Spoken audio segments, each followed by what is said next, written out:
Malah kebanyakan dari mereka justru ngerahasiain identitas kebangsawanan mereka karena nggak mau diperlakukan spesial loh. He arrived, Padmanabh told no one he was a Maharaja. I thought if I tell them, they'll all tease me. Banyak banget bangsawan dan maharaja di India yang jadi miskin, stres, bahkan gila. Kita bahas India lagi. Sekarang gue mau bahas kelas sosial di sana yang hidupnya nih enak banget. Bener-bener bergelimang harta, kedudukannya tinggi, ya pokoknya kebalikan dari kasta Dalit yang pernah kita bahas dulu lah. Padahal asal-usul mereka tuh bisa dibilang nggak jelas dan klaimnya juga sepihak. Tapi entah gimana, pokoknya mereka tuh jadi punya kuasa aja. Bahkan nggak cuma asal-usulnya yang nggak jelas, kehidupan mereka sekarang juga tuh penuh rahasia loh. Siapa yang mereka ini? Kok bisa kayak raya tapi penuh rahasia begini? Yaudah kalau gitu, ayo langsung aja kita bahas Maharaja. Kasta bangsawan di India yang dulunya tuh dianggap penguasa, tapi sekarang kehidupannya tuh penuh rahasia. Di Learning by Googling. Ini di kita mungkin ada yang nggak tahu ya, kalau di India modern sekarang, keluarga bangsawan tuh masih ada. Keluarga kerajaan India yang dipimpin sama Maharaja dan Maharani, dipimpin sama Raja sama Ratu. Cuma kan sekarang India udah bukan negara monarki ya, mereka bentuknya udah jadi negara republik. Jadi ya Maharaja sama Maharani ini mereka nggak punya role apa-apa, mereka nggak punya peran apa-apa di pemerintahan. Terus selain itu yang bikin mereka makin nggak kelihatan soalnya, anggota keluarga bangsawan ini sekarang mereka tuh malah pengen kelihatan sebagai warga biasa aja. Mereka nggak mau dipandang sebagai orang ningrat, mereka nggak mau dikenal sebagai bangsawan. Tapi sebelum kita bahas kehidupan mereka yang penuh rahasia, gue mau jelasin dulu nih tentang sejarah Maharaja di India. Gimana sih kehidupan mereka dulu dan kok bisa berubah jadi kayak sekarang? Oke, jadi kebanyakan Maharaja sama Maharani di India tuh berasal dari klan Rajput, atau ada juga yang nyebutnya tuh kasta Rajput. Kalau menurut Britannica, kebanyakan orang-orang Rajput, mereka tuh berasal dan tinggal di India Tengah sama India Utara. Dan diyakini klan Rajput ini udah muncul sejak abad ke-5 Masehi, setelah terjadi perpecahan di antara suku-suku dan masyarakat di India Utara. Jadi gara-gara perpecahan itu, masyarakat aslinya pada mencar, dan akhirnya mulai muncul tuh perkumpulan orang-orang yang ngeklaim kalau mereka adalah kasta satria dari daerah. Kasta tertinggi kedua setelah Brahmana. Ya ngaku-ngaku dulu aja, entah bener apa enggaknya. Akhirnya mereka ngumpul-ngumpul, jadi deh klan Rajput yang berasal dari kata Raja Putra, yang artinya anak-anak raja. Nah tadi kan orang-orang klan Rajput ini, mereka tuh ngakunya kan berasal dari kasta satria ya. Padahal ternyata setelah ditelusurin lebih jauh lagi, ternyata banyak juga nih yang asalnya tuh dari kasta-kasta lain. Termasuk dari kasta Sudra yang merupakan kasta terbawah.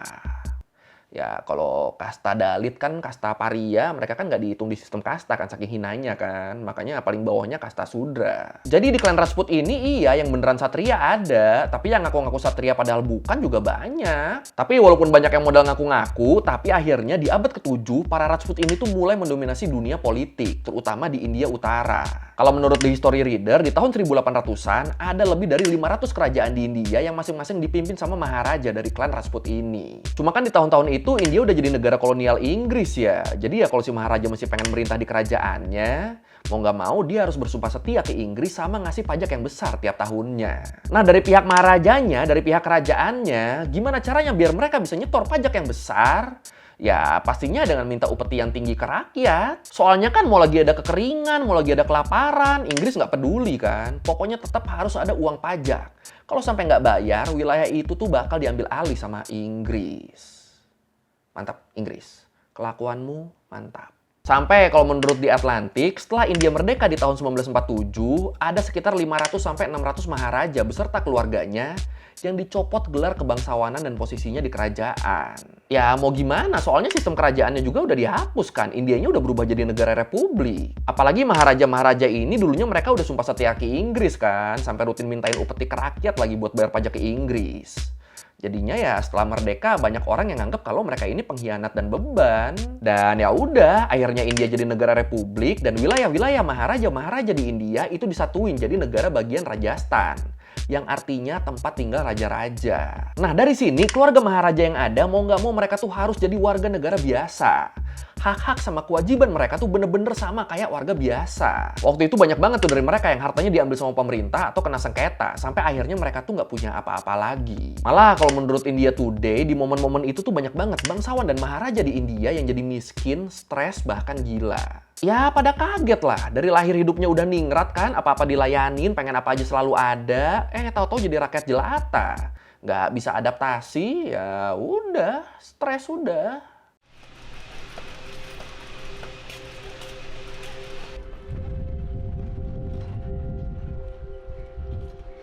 Iya tuh.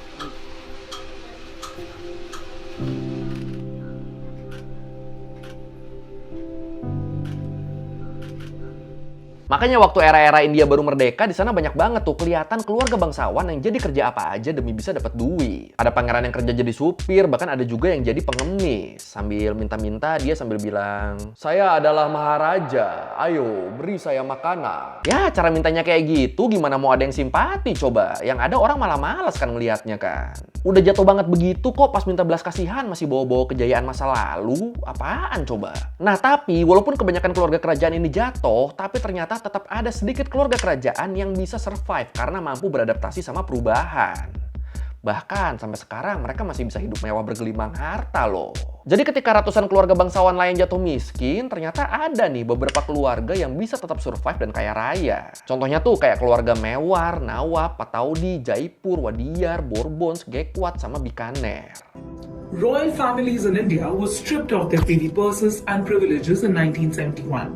50 years down the line, there are still many royal families known in India for their opulent lifestyles. Nah, menurut The Sun, karena keluarga kerajaan yang masih ada tuh nggak punya kerajaan buat diperintah, jadi ya mereka tuh ngejalanin kehidupannya tuh kayak warga biasa aja. Warga biasa yang kaya raya tapi, yang kebanyakannya tuh berprofesi sebagai pebisnis perhotelan. Iya, jadi istana-istana kerajaan yang diwarisin ke mereka, yang arsitekturnya India banget, itu banyak yang dijadiin hotel mewah, yang biaya per malamnya itu mahal banget. Dan ini ya jadi sumber duit utama mereka. Kalau kita mau ambil contoh, salah satu contoh paling terkenalnya tuh Taj Group of Hotels. Grup perhotelan elit yang beberapa bangunannya adalah bekas istana kerajaan yang disewain sama para bangsawan. Nah, biasanya basicnya dari bisnis hotel, baru abis itu bercabang tuh kemana-mana profesinya. Ada yang jadi filantropis, jadi aktivis sosial buat ngebantu banyak orang lewat badan amal atau ngediriin sekolah dan pelatihan-pelatihan gratis. Terus ada juga yang jadi atlet, kayak jadi kapten timnas kriket India, sama jadi anggota timnas menembak India. Sama yang terakhir pastinya ada yang jadi politisi juga ya. Ya pasti orang-orang kayak gini kan ada yang tertarik ke politik kan. Itu pasti tuh, larinya pasti ke politik. This palace is many centuries old, once the bastion of the great warrior king Maharana Pratap. A part of the palace is open to the public for a glimpse into the history of the Mewar dynasty. Another part is still inhabited by the royal family. And this part of the palace is called the Shiv Niwas, now a luxury hotel property. Dan hebatnya mereka, kalau menurut The National News, walaupun lahir sebagai darah biru dan punya kehidupan mewah, tapi para bangsawan ini mereka tuh selalu diajarin buat rendah hati.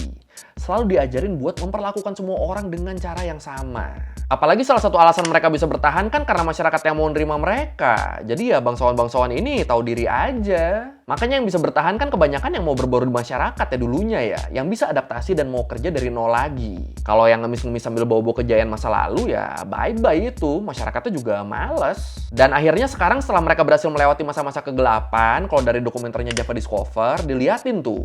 Semua keluarga bangsawan India yang bisa survive sekarang, ya ternyata mereka nih orang-orang yang berpendidikan. Makanya waktu semua bangsawan jatuh, yang survive ini, karena basicnya mereka well educated kan, akhirnya mereka bisa survive tuh. Akhirnya mereka bisa jadi kaya lagi.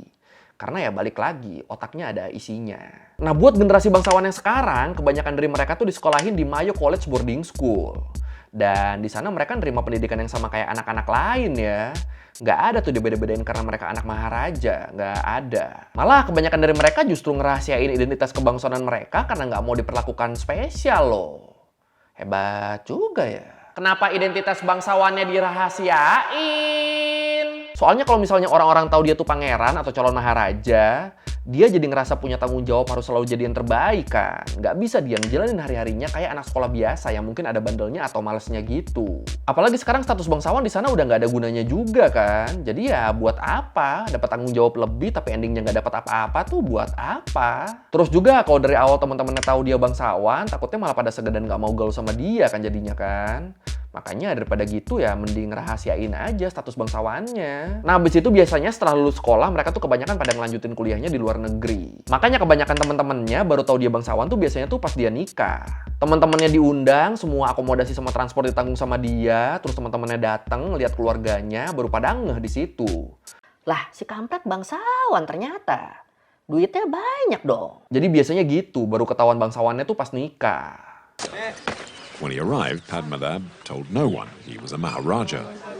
I thought if I tell them, they'll all tease me, and I thought could have happened, but no, they were good friends and they supported me. And Tapi kalau menurut BBC, walaupun kebanyakan dari bangsawan ini pada rendah hati, ya tapi tetap aja wah nggak bisa bohong. Jadi ya kehidupan mereka di rumah tuh tetap mewah banget, cuma ya dirahasiain, jarang yang tahu. Kayak contohnya mulai dari tempat tinggal aja deh. Sebagian istana mereka kan emang dijadiin hotel tadi kan. Tapi tetap ada sebagian istana yang dijadiin tempat tinggal sama mereka. Tetap jadi rumahnya mereka. Nah di rumahnya ini, para bangsawan ini tuh dilayanin sama ratusan pelayan. Ya pokoknya serba dimanja lah. Terus mereka juga punya koleksi warisan berlian sama batu-batu permata lainnya. Belum lagi kendaraan-kendaraan mewahnya, kuda pacunya. Bahkan mereka tuh sampai punya kereta khusus anggota keluarga kerajaan. Apa-apaan ini punya kereta sendiri coba. Terus kalau mereka ada yang nikah, kalau anggota kerajaan ada yang nikah, itu pernikahannya tuh biasanya tuh berlangsung 7 hari 7 malam. Dan ya mewah banget lah pastinya. Dan walaupun sekarang anggota kerajaan, anggota bangsawan di India tuh cuma status, tapi tetap sesuai tradisi turun-temurun, para bangsawan ini kalau nikah, mereka tuh biasanya tuh bakal dijodohin sama anak bangsawan lain. Jadi ya tetap tuh kemurnian darahnya tuh tetap dijaga. Nah pas nikah biasanya pengantin laki-lakinya tuh bakal ngendarain gajah yang dipakein hiasan kepala emas. Dan dia bakal diiringin sama unta-unta yang dihiasin kain-kain sulam yang mahal. Terus ada juga penunggang kuda dan aksi-aksi hiburan yang bikin suasana pernikahannya tuh jadi meriah banget. Dan hebatnya nih, walaupun kebanyakan tamunya tuh bangsawan sama konglomerat, tapi mereka tetap nggak lupa buat berbagi sama warga-warga desa juga loh. Iya, mereka ngadain party buat orang-orang kelas atas, tapi selain itu mereka biasanya juga ngadain acara makan-makan besar buat warga. Biar warga sekitar bisa ikut ngerayain. Ya, berasa wajar sih ya kalau mereka-mereka ini sekarang bisa survive ya. Emang humble banget soalnya kan. Like Prince Dhananjay Singh, whose marriage of the century will feature 7 days of grandiose ceremonies, and to which we've received a special invitation. It's my dream to have a marriage like this, that a prince comes from me on an elephant. Tapi sayangnya mau sebaik apapun bangsawan ini, sayangnya ketika kondisi mereka tuh udah terungkap, kondisi ini tuh malah bikin kesenjangan antara keluarga bangsawan yang super kaya dan warga desa yang super miskin tuh jadi makin kelihatan. Apalagi kalau rumah megah mereka tuh posisinya ada di pedesaan, makin kelihatan tuh bedanya tuh. Kalau menurut World Bank, sebanyak 11,9% warga India kan masih hidup di bawah garis kemiskinan ya, dengan pendapatan kurang dari $2 per harinya. Nah penghasilan ini, kalau dibandingin sama bangsawan di sekitar mereka yang kekayaannya nyampe jutaan atau bahkan miliaran dolar, ini jatuhnya jadi miris banget kan. Tapi ya walaupun gitu, kalau menurut gue seenggaknya bangsawan ini nggak hidup dari uang rakyat lah. Iya emang zaman dulunya sumber penghidupan mereka tuh dari upeti atau pajak yang dikasih sama rakyat. Tapi kan terus kan mereka udah kena balesannya kan, sempat miskin massal kan mereka kan. Dan akhirnya yang bisa balik kaya raya lagi emang bener-bener yang punya pendidikan dan mau kerja keras kan, yang nggak meres rakyat lagi. Yang masih nyoba meres rakyat dengan cara ngemis tadi, mereka endingnya pada babai kan. Apalagi kalau menurut The National News, walaupun kehidupan para bangsawan ini beda jauh sama warga sekitar, tapi bangsawan-bangsawan ini tuh masih banyak disukain karena kedermawanan mereka. Karena kerendahan hati yang selalu diajarin ke mereka. Iya, soalnya bangsawan-bangsawan ini mereka tuh masih suka bantuin orang-orang sekitar, masih suka ngebangun jalan-jalan atau tempat penampungan buat orang-orang miskin. Selalu berkontribusi mereka ke masyarakat. Karena bagaimanapun dengan titel Maharaja yang masih nempel di mereka, ini bikin mereka tetap ngerasa ada tanggung jawab buat memberdayakan dan ngebantu masyarakat. Walaupun sebenarnya ini udah bukan kewajiban mereka lagi. Tapi gimana nih kalau menurut lu nih? Apakah pantas para bangsawan ini sekarang hidup mewah? Atau harusnya mereka ikutan miskin kayak yang lain? Karena kelakuan mereka di masa lalu. Yang mana nih? Silakan komen. The monarchies were abolished when India became a republic in 1950, but the royal families are still recognised and deeply respected. His Royal Highness Maharaja Padma Singh became king at the tender age of 12. Oke, sekian learning kali ini tentang kehidupan mewah rahasia bangsawan India. Ini bagus sih, kebanyakan pada baik ya mereka ya. Kalau lu merevisi kayak gue udah salah, atau mau nanya, atau lu nambahin di video, bisa tulis di komen, kita diskusi kayak biasa. Sekali lagi, thank you nonton, jangan lupa like, comment, subscribe. Bye.